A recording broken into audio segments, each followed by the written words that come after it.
And we are back with our very first live interview on Weather Authority Live. We are so happy to have you guys here. Yes, thank you all for coming. This is Melissa Egan and Kristin Coulter. They're both with TEMA, the Tennessee Emergency Management Agency. And actually, Melissa reached out to us last week about wanting to come on the show and talk about preparedness. So thank y'all both for coming. Absolutely. Thank you for having us. I said thank you so much for letting us invite ourselves onto your show. Yes, no, it's great. Anytime. It's good for us to have interviews come on and whatnot. And what a great time for you all to join because September is National Preparedness Month. And tell us about what National Preparedness Month is and what it means for TEMA. Yeah, so National Preparedness Month is a month-long campaign that is every September. It's led by the Federal Emergency Management Agency, and its purpose is to emphasize preparedness so that people, their families, their friends can stay safe. Yeah, and it's important for us to take time, go through our safety plan. I mean, especially we've been having a fairly quiet summer for the most part, and it's always a good idea for us to review. And you all have a specific initiative for this year, and it kind of comes off of what happened last year, unfortunately, with Helene. Yeah, so we know that disasters are going to be long, complex, overwhelming, stressful situations. And so this year, the Tennessee Emergency Management Agency is partnering with the Tennessee Department of Commerce and Insurance, Tennessee Chambers of Commerce, Big I Insurers of Tennessee, to remind Tennesseans to be ready to recover. And there's a couple ways that people can do that. They can go ahead and get all of their documents into one place. They can look into their insurance coverage, make sure that they have the right insurance coverage. Making sure that they're not underinsured is a big piece of that as well. Knowing what kind of assistance is available after a disaster, being financially prepared, and then just being aware of the mental health resources, the emotional support services that come after a disaster, and just the general community resilience that comes in the wake of a disaster and emergency that occurs. Yeah, and I think that Preparedness Month, you think of the steps leading up to impact, right? So if you follow us on social media, which we hope everyone is, you will see us all the time posting about having a plan, building an emergency kit, having multiple ways to receive alerts, trusted sources, knowing who those people are and how you can get information leading up to a severe weather incident or a disaster, an emergency. But we kind of shifted gears with our campaign this year in Tennessee following Helene and other incidents that we've seen across the state is those hours or days after are stressful, as Kristin said, emotional. If you're impacted, you are in the thick of it. And taking small steps today, this week, this month, to be not 100% ready for that, but maybe if your stress level's at a 15, it'll take you down to a 14 and a half, we think is critical when it comes to being prepared and ready to recover. We run social media for TEMA and all the messaging and things like that. And every time there is a severe weather, whether it's a tornado, flooding, any type of impact, you will see us pushing out once it's safe to return to your home and you start cleanup, make sure that you document all the damages, right? So you have that. So then if you have to file a claim with your insurance provider or for assistance, you have that information. We also say, if you have samples, right? If you have samples of your carpet or drapery or whatever, grab that. If you can have serial numbers off of your appliances that are no longer going to be of use to you. And without doubt, we always have people commenting serial numbers. I'm worried about where I'm going to sleep tonight. How am I supposed to know, the serial number to my fridge or my dryer's down the street, and we get it. We get it that in that moment, yeah, you're not going to have that, right? But maybe going home today or taking an hour this weekend and going around your kitchen and taking pictures of your appliances and the little, serial number on the back, having that picture, storing it somewhere so you have it just in case. We want you to be prepared, not scared, but you have that. If or when something happens, you can say, oh, I have all my stuff. And Kristin mentioned us partnering with Tennessee Department of Commerce and Insurance. We spoke in length with Commissioner Lawrence. Our director did. They had a great conversation with a lot of really helpful tips. And I think the most helpful tip that I got out of that conversation was an app that is available. It's called Home Inventory. You can find it on any type of like Apple or Google app service. And you log in, it's free. And it basically creates a home inventory list for you. You can go by room and you click and you can say kitchen, and you can walk around your kitchen and put in refrigerator, take a picture on your iPhone, put the date you purchased it, how much it was for, the serial number if you have it. It makes it really easy to store in one place, and then you can download a PDF from the app. So you have it all, right? And that's something like I didn't know about. And so, being able to walk through that and experience it, it's just another tool that we're hoping that folks feel empowered to take the small steps. We know it's not glamorous. We know it's not fun. We know it's the fall. You want to do college football on the weekends and barbecue and enjoy the weather and things like that. But just a couple hours, get prepared this September so that if or when you're impacted, you're ready. Right. And the app she was talking about is free. So, it's one of those resources that anybody can get and just take a couple of minutes of their time, even if it's 5 minutes here or 5 minutes there, starting to capture some of that. So when it does happen to them, it's a little bit less that they have to worry about. I can't imagine what folks in East Tennessee have had to go through with Helene. I mean, lives completely rechanged by all of this.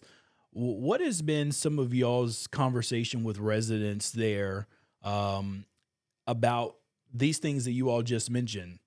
Did a lot of them have this type of things available or taken note of? And what did they say in response to that? I think the biggest takeaway from Helene is that you had this area that does not historically flood. And so flood insurance is not included in homeowners insurance. And so a lot of these residents and survivors were faced with the reality that their insurance wasn't going to cover the damage that they sustained because of Helene. We were able to get a federal emergency declaration, and that obviously helped speed along some of the assistance piece, but federal assistance is not going to make someone whole. And that is the one thing that we really try to stress when it comes to recovery, when it comes to disasters. If we are able to get assistance, that's great. And that definitely helps, but it's not going to do everything. So there is still, things that survivors have to do to be prepared for that type of situation. I would say, too, that the communities themselves really pulled together, and neighbors helping neighbors. I think we always talk about the volunteer spirit, and it was definitely alive and well. I think that was what Governor Bill Lee had said. But we saw a lot of community coming together and pitching in to help one another, and that was very emotional to see from our side, just because we're in Nashville, and we did end up getting to go out east about a week after, but it definitely impacts you in different ways, and especially for the people who were impacted by this storm. Yeah. Community is key. I mean, any type of response and recovery starts at the local level. So the more that you are, involved with your community organizations, or just have an idea of like, who is my county emergency management agency? When I need information, who am I turning to? Where are they located? How can I get resources? If there's a shelter, where is that shelter available? And having those conversations now rather than in those hours or days after is so critical. And it can go from, I've always wanted to volunteer. I want to help people impacted by a disaster. What type of organizations can I get involved with now? Maybe get trained in some way, shape, or form. So when a community is impacted, I can raise my hand. And instead of saying, we're only taking trained volunteers right now, you can be one of those individuals that can step in, because a lot of training, a lot of planning, a lot of operations and logistics goes into recovery, and everyone wants to step in and help. But something we saw after Helene was that there were some roadblocks in that, right? There's still recovery or response, I should say, at the local level, and everyone wants to help, and it's so great to see and to feel. But sometimes it is a coordinated effort on the other side of it. So being more aware of how that all works too, just understanding, we apply for that assistance, right? We, as a state, we will ask for that federal assistance, and information has to be gathered to even ask for that. So, so it's not immediate, but everyone works together very closely in a coordinated effort. Okay. One quick question about the Ready Tennessee Business Program. This is for small businesses, but it's an important thing for them to be a part of, because you said a lot of times when a disaster happens, sometimes small businesses are just done after that. Yeah, Ready TN Business is a program for businesses really of any size, but the focus is generally towards small businesses. It's a 4-week program that's at no cost to the business owner.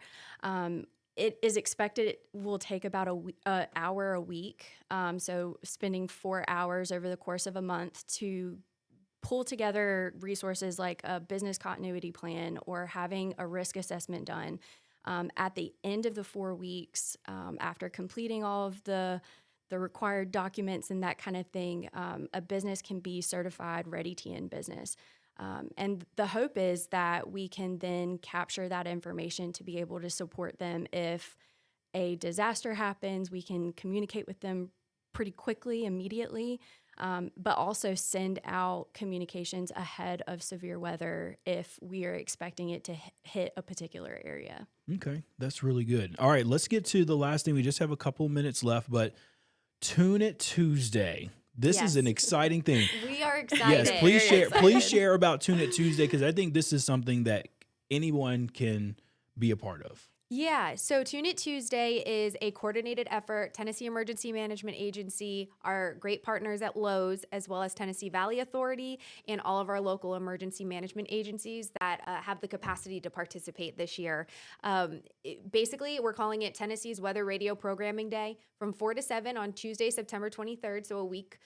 Just under a week now, you can go to a local Lowe's that is participating. The local emergency management agency will be there, and they will be ready to help program any NOAA weather radios. You can either purchase one, bring one that you have at home, and there are a limited supply at each location that will be given out for free.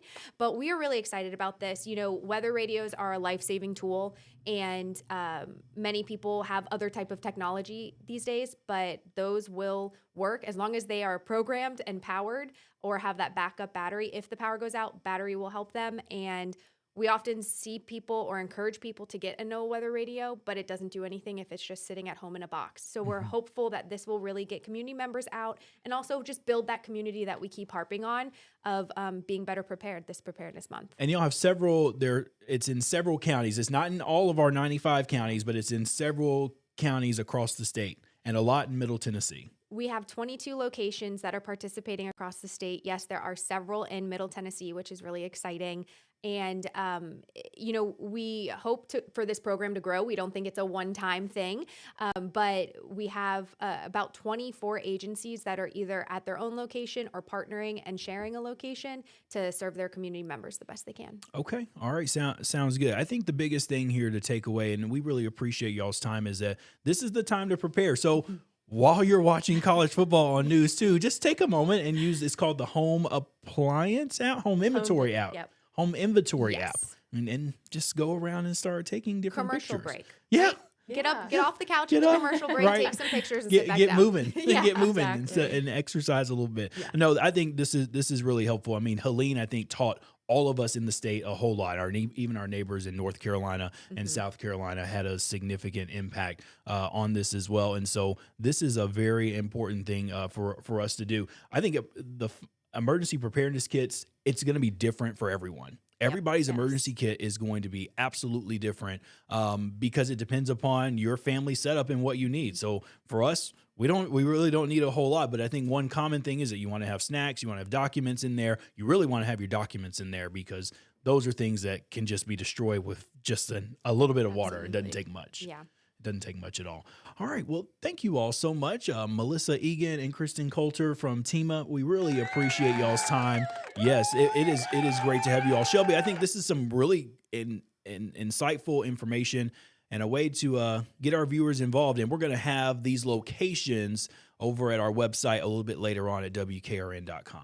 And thank you guys so much again for coming. We so appreciate you coming here and really just insightful information. I really loved learning about the small business along with the Tune It Tuesday. So make sure that you get involved with Tune It Tuesday.